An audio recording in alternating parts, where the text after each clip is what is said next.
ভারত পাকিস্তান সম্পর্ক যখন চরম উত্তেজনায়, তখন পশ্চিমবঙ্গের তৃণমূল কংগ্রেস নেতা কীর্তি আজাদ কড়া ভাষায় আক্রমণ করেছেন প্রধানমন্ত্রী নরেন্দ্র মোদীকে। তিনি অভিযোগ করেছেন, কাশ্মীরের পেহেলগামের সাম্প্রতিক ভয়াবহ হামলাকে বিজেপি সরকার রাজনৈতিক উদ্দেশ্যে ব্যবহার করছে।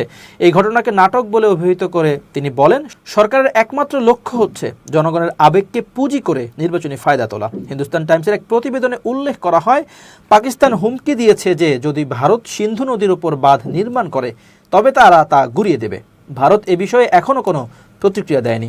এই ঘটনার পটভূমিতে কীর্তি আজাদ মন্তব্য করেন, দেশের গোয়েন্দা বিভাগ পুরোপুরি ব্যর্থ।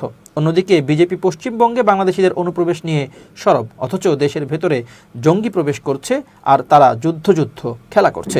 তিনি আরও কটাক্ষ করে বলেন, বিজেপি আসলে শুধু টাই ফিস ঠন গোপাল করছে। কীর্তি আজাদের বক্তব্যে স্পষ্ট যে তিনি মোদী সরকারের জাতীয় নিরাপত্তা নীতির সমালোচনার পাশাপাশি রাজনৈতিক উদ্দেশ্য সীমান্ত পরিস্থিতিকে কাজে লাগানোর কৌশল নিয়েও প্রশ্ন তুলেছেন।